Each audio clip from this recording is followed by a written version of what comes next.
Сайн байна уу? 24 дахь хичээлдээ тавтай морил. Энэ хичээлээр бид 100% таамаглах боломжтой хөдөлгөөн. За энэ сэдвийг ярилцах болно. Тэгвэл чартад хэд хэдийн хөдөлгөөн мэрсэг гардагдсан бид нар хамгийн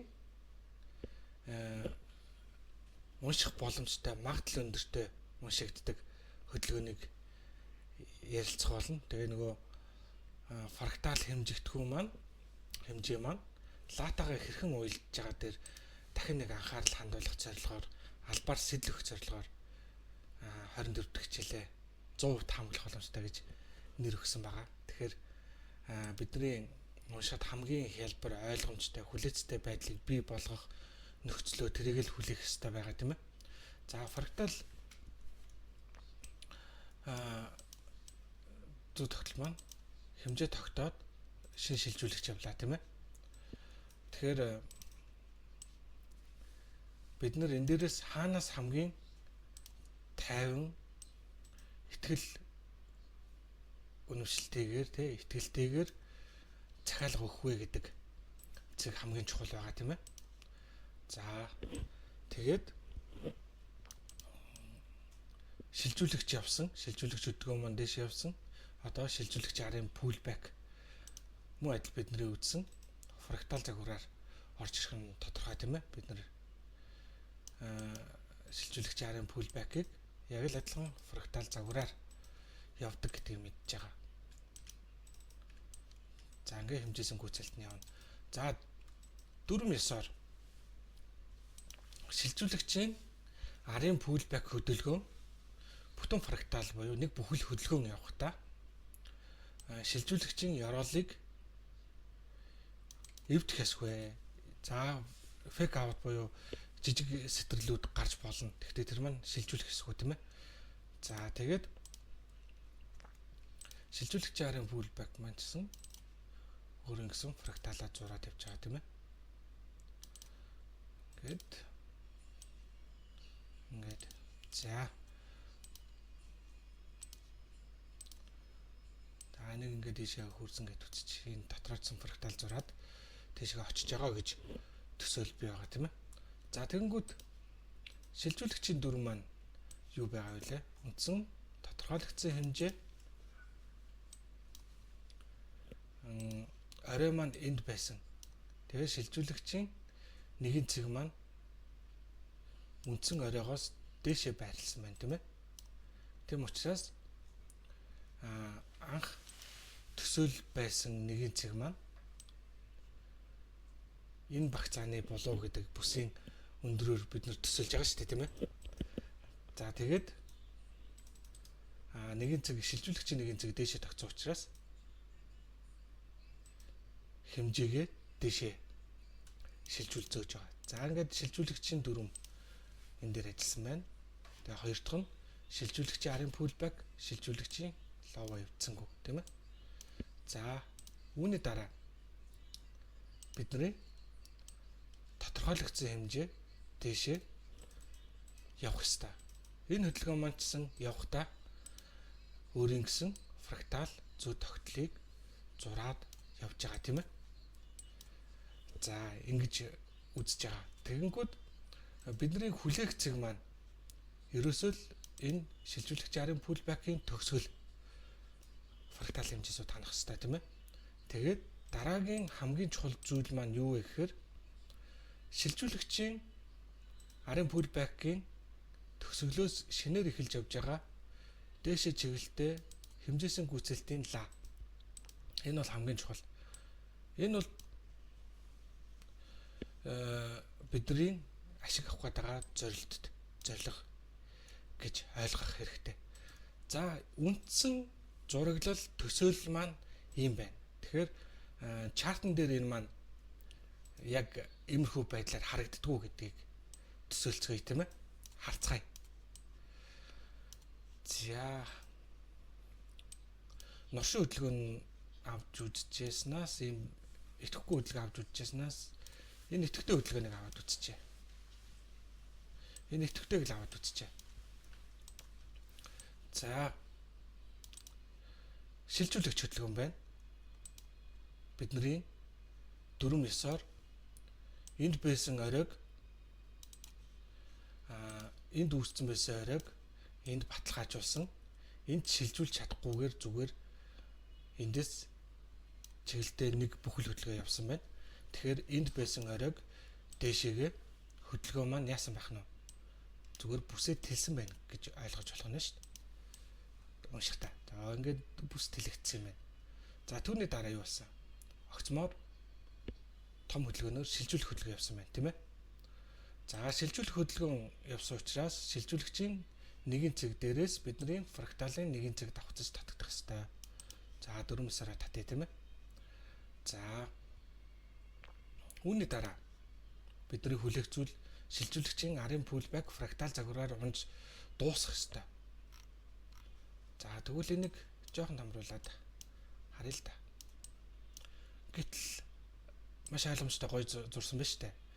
Энд рейнжтэй лов хийсэн ёроолыг энд наванлагаар лов баталсан байна. Өсгтөө үзүүлсэн ёроолыг унахтаа баталсан байна. Түүний дараа шилжүүлэгч хөдөлгөөн явлаа. За шилжүүлэгч хөдөлгөөн үнэхээр явцсан бол шилжүүлэгч хөдөлгөөн явсан бол бидний хэмжээсэн гүйцэлд явж ханах хэрэгтэй байгаа, тийм ээ. За шилжүүлэгч арын пулбэк энд тодорхойлогдсон хэмжээ маань энд хэмжээсэн гүйцэлдээ хийж дуслаа.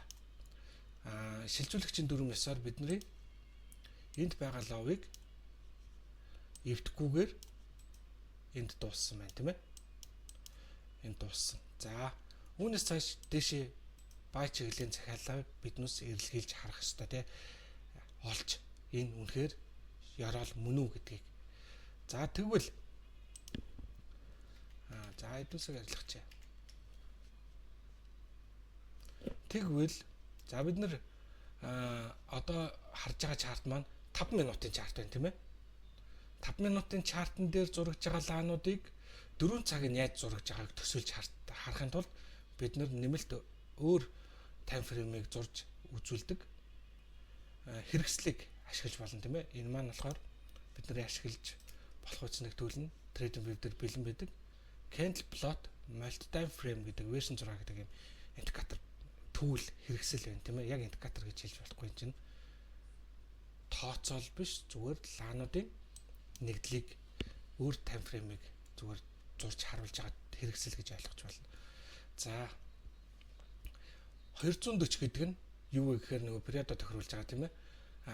Нэг цагт 60 минут байгаа. Тэгэхээр 4 6 24 буюу 240 минутын рейнжээр зурна гэдэг ийм тохиргоогоо хийчихээр биднэрт энэ индикатор маань 4 цагийн лаг зурж үзүүлж байна. Энэ жижиг яг одоо явж байгаа чарт маань 5 минутын чарт. Энэ том дөрвөлжин шипүүд маань тэгээд энэ уцтайгаа харагдаж байна, тийм энэ уцтайгаа харагдаж байна. 4 цагийн кендлийг харуулж байна гэсэн үг. За тэгэхээр 5 минутын чартан дээр 4 цагийн кендлийг бид нүс төсөөлөхгүйгээр за ингээд нүдэн баримжаагаар төсөөлөхгүйгээр эхлээд ойлгож уншдаг болоход энэ хэрэгсэл маань үнэхээр түлхэж болох нэ, тийм үү? Нэг тайм фрейм дээр бусад цагийн зураглалыг харах боломжтой байх нь. За тэгэхээр энд саяны уншилт маань яаж баталгаажих юм бэ гэдгийг харъя, тийм. Энд уналтын 4 цаг. Уналтын хөдөлгөөний орой. За дараа нь өсөлтийн 4 цаг. Энд өсөлтийн 4 цаг маань уналтын оройгоо шилжүүлээг байна. Тэгэхээр энэ 4 цаг зүгээр рейнж үүсгэсэн 4 цагийн хөдөлгөөн байх нэ, тийм үү? Ийм рейнжтэй хөдөлсөн 4 цаг бүсээ баталсан хөдөлгөөн байх нь. Дараагийн 4 цаг биднэрт бүс маань жоохон тэлж байгаа гэдгийг шин 4 цагийнхаа эхлэлд хэллээ, тийм ээ. Тэгээд шилжүүлэгчийн өмнөх pullback-а хийж дууслаа. Мөн л адил фрактал зураглалаараа зураад дууссан, тийм ээ. Тэгээд цагийн 50% буюу энэ цагийн 50% дээр 4 цагийн лааны утас зурагж байгаа, яг голжилж зурагж байгаа харагдаж байна, тийм. Цагийн 50%-аас хашаа сүүлийн 2 цагт нь лаа үндсэн бие зурж дууссан байна. Энд мөн оролтгүй хүлээсээр байх болно. Яагаад тэгэхээр бүтэн 4 цагийн турш биднэрт шилжүүлж үзэх тийм бодит нэг чигийн хөдөлгөөн хэрэгтэй байна, тийм үү? За тэгэхээр за энэ 4 цаг маань бүтэн хөдөлгөөнөөрөө өмнө байсан бүсийг шилжүүлж үзүүлсэн байна. За энэ жоохон тэлсэн. Тэгээд энэ дээрээ бид нар юу ашигласан бэлээ? Шилжүүлэгчийн хөдөлгөөн юм чинь фракталаа зурсан тийм ээ. Энийг устгаад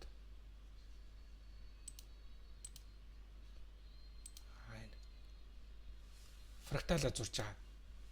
Тэгэхээр энэ хөдөлгөөнөөр бид нэр фракталаа хоосон байхад нь зурсан. За тэгэхэд өмнө байсан дүрм ёсороо нөгөө оройнуудынхаа дээр нэгэн цаг маань байрлсан. За энэ бол фракталын шилжүүлэгч хөдөлгөөний хамгийн чухал дүрм байгаа тийм бүс дотроо хөдөлгөөн нэгэн цаг маань багтах юм бол энэ бол шилжүүлэгч байж чадахгүй гэдэг дүрм байгаа тийм ээ. За түүний дараа хоёр дахь шалгуураа хийж эхэллээ. Тэгсэн чинь 4 цагийнхаа сүүлийн бараг 30 минутанд нэг цагт сүүлийн бараг 30-40 минутанд л юм байна. Пулбэкийн хөдөлгөөнийг эхлүүлсэн байна. Тэгээд 4 цаг маань дуусахдаа яасан бэ гэхээр бүтэн нэг хөдөлгөөнийг өмнө байсан бүсээ шилжүүллээ тэр 4 цагийн лаа маань. Тэгээд тэр шилжилт маань үнэн шүү гэдгээ баталж доошоо ямар нэг шилжүүлэгч хийхгүйгээр жижиг минор давлгаанууд хийж явж байна тийм ээ. Тэгэхдээ өөрийнхөө минор давлгаагаар энд жижиг шилжүүлэгч хийцэн. За шинэ цаг эхэллээ. Шинэ 4 цаг эхэллээ. Бидний төсөөлөл хүлээлт юу авах вэ гэхээр доор 1-4 цаг өсөлттэй. Тэр нь болохоор өмнөх 4 цагийн уналтын хөдөлгөөнөө идээд дээшээ гараад ирсэн. Тэ? Хөдөлгөөнө хөгжсөн гэсэн үг. За түүний дараа шинэ 4 цаг нь бүтнээрээ шилжүүлчлээ. Одоо юу хэлэх юм? Шинэ 4 цаг хэмжээсэн гүйцэлд авах 4 цаг маань буюу тэр хөдөлгөөн маань хөдөлгөөнийхөө цаг хугацааныхаа талаас өмнө буюу энэ талаас өмнө утсаа хийх хэрэгтэй тийм үү. За тэгэхээр тэр утас маань яаж хийж гин гэхээр өмнөх 4 цагийн төгсгөлийн 30 минутанд хийсэн хөдөлгөөний үр дүн буюу шилжүүлэх жижиг хөдөлгөөний шилжүүлэгч нь явцсан. Тэгээд pullback нь орж ирлээ. Тэгээд доошоо хэмжээсэн гүйцэлд явлаа. За ингээд доод цаг хугацааг ажиглавал эхлээд эхний 40 минутанд доод уцаа хийсэн байна те шинэ 4 цаг маань. За энийг бид нар юу гэж төсөөлөх ихтгэл үнэмшил маань гол байна вэ гэхээр нэг цаг 4 эхний 4 цаг дээшээ хоёр дахь 4 цаг дээшээ явахдаа өмнөх 4 цагийнхаа хөдөлгөөнийг гэхдээ энэ өмнөх 4 цаг нь уналтын хөдөлгөөнөө идэж гарч ирсэн 4 цаг байсан шүү дээ. Буюу ийм V хэлбэртэй хөдөлгөөнийг шинэ үүсэн 4 цаг маань шилжүүлж чадсан. За шилжүүлсэн. Тэгвэл шилжүүлэгчийн дараах 4 цаг нь бүтнээрээ pullback-ийн хөдөлгөөн байх уу? Эсвэл шууд хэмжээсэн гүйцэлд явах уу гэдгийг энд шилжүүлэгч хөдөлгөөний арын төгсгөлдөө хийсэн pullback-ийн хөдөлгөөн өөр хэлсэн. За тэгж хэлэхдээ шинэ 4 цагта хэмжээсэн гүйцэлдээ яваад дууссан тэр нь шилжүүлэгчийн дүрм ёсоор бүхэл хөдөлгөөн явахдаа шилжүүлэгчийн яроолаа эвдэж чадсангүй. За тийм учраас бид нар шинэ 4 цагийн өмнөх 4 цаг нь өсөлттэй байгаа тийм ээ. Өсөлттэй буюу бас шилжүүлсэн гэдэг ойлголт явж байгаа. За тэгээ шинэ 4 цагийн эхний 40 минутанд уцаа хийлээ. Эндээс бид нар бай захиалга өглөө. Цагийнхаа ядаж тал хүртэл хүлээн. Буюу нөгөө бидний анх тодорхойлсон байгаа хэмжээ байна шүү дээ. Энд байгаа хэмжээ тийм ээ.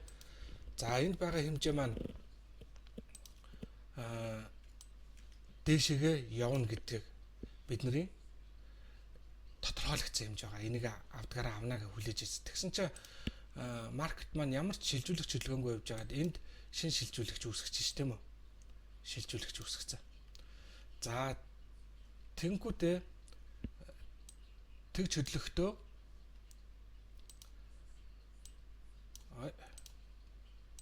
за энд шилжүүлэгч хөдөлгөөн үүссэн. Бүр энэ 4 цаг маань ийм суналтаа уртгүй нэ гэдгийг хэлсэн байх нь шүү дээ. Өөрөө хөдөлж явах явцдаа энэ тодорхойлогдсон хэмжээсэн гүйцэлдээс явж байхдаа энд шилжүүлэгчээр хэлсэн. За тэнгүүт шилжүүлсний дараа мөн адил бидний 2 дугаар загвараар энд хэмжээс гүйцэд дуусч байгаа. Нөгөө pullback нь шилжүүлэгч харин pullback. Тэгээд дээшээ үргэлжилж хөдлөхдөө яасан байна? хэмжээсэн гүйцэлд маань явж байхдаа энд дахиад шилжүүлэгч хөдөлгөөн хийчих тийм ээ. Ингээд шилжүүлэгч хөдөлгөөн хийсэн. Тэг шилжүүлэгч хөдөлгөөн хийж байгаа нь яасан бэ гэхээр энэ явж байгаа дээшээ чиглэлтэй хөдөлгөөн маань хэмжээс гүйцэхдээ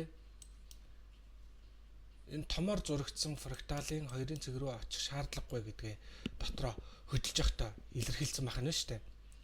За ингээд шинэ үүсэн 4 цаг маань 2 дахь цагаасаа эхлээд 3 дахь цагаа дуустал үндсэн бие зурж явсан байна тийм үү? Үндсэн бие зурсан байна. За тэгвэл лаб бүтэхдээ төсөөл ямар гэдэг вүлээ? Рейнж л өдөр эхэллээ. Өдрийн утсаа хийлээ. Үндсэн өдрийнхөө хөдөлгөөнийг хийлээ. Өдөр дууслаа гэдэг лаб бүтдэг, өдрийн лаб бүтдэг ерөнхий нэг тайм араам зарчим байгаа шүү дээ. Уултын хөдөлгөөн чинь ялгаагүй. Өдөр нэгдлээ. Дээд утсаа хийлээ. Доод утсаа хийлээ. Хаагдлаа. Ингээд нэг өдөр хаагдсан тийм. Дараагийн өдөр эхэллээ. Дээд утсаа хийлээ. Үндсэн хөдөлгөөнөө хийлээ. Доод утсаа хийлээ. Хаагдлаа. Гэх мэтлэн ингэж зурагдахтай адилхан энэ 4 цаг маань яасан байна? Нээлттэй хийсэн. Утсаа хийлээ. Дотроо өөрийгөө зурж ийн шилжүүллээ. Хэмжээсэн гүйцэлтэй хийлээ. Одоо 4 цаг хаагдахад рейнжлээ. Тэгэхээр тухайн цаг хугацаа маань өөрийн 4 хуваасны дундлын 2 цагтаа үндсэн бие хийж байгаа бол эхэлт төсөглөн итэх муутай төгсч болдог байхan тийм ээ. За. Яг ийм зураглал бол биднэрт үнэхээр хэрэгтэй. Цагаа ингэж төсөөлөх хэрэгтэй. За зурсны цэвэрлэлчээ зөвхөн лаагаад дахиад хараад үзье. Ингээд харахад лаагүйгээр биднэрт ингэж харагдаж байгаа тийм үү? Яг 5 минутын чартан дээр ямар нэгэн хөдөлгөөн шилжүүлчлээ гэдэг бидний төсөөлөл орж ирлээ. Тэр шилжүүлэгч маань энэ тэр багцааны өсч болох юм байна гэдэг хэлэмжээ хэлсэн. Гэхдээ хаанаас вэ гэдгийг бид нарт энд ард тавьж байгаа шилжүүлэгчийн арын пулбэк хөдөлгөөнөөр фрактал загвар яваад хэлээ дуусчлаа. Тэгээд энэ дэр маань ер нь энэ цэгээс хоошоо зураглал байхгүй гэж төсөөлнө шүү дээ. Эхний ээлжинд тийм ээ.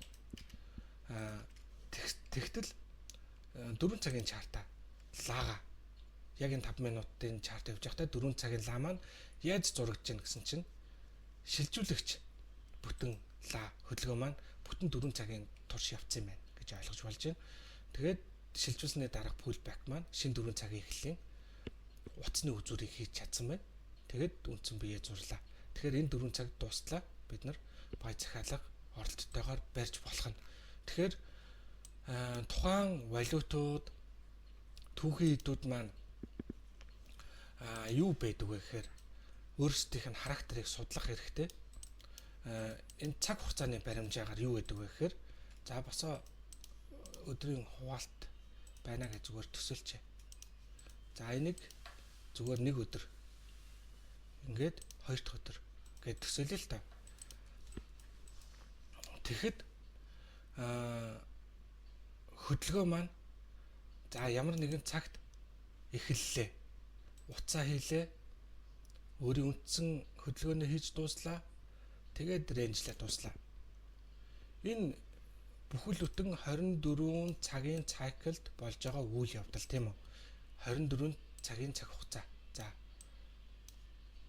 Тэгвэл энэ хүний амьдралтай яг л адилхан тийм үү? Бид нар өглөө босоод 9 цагаас ажилдаа очлоо. 18 цагаас ажил тарлаа.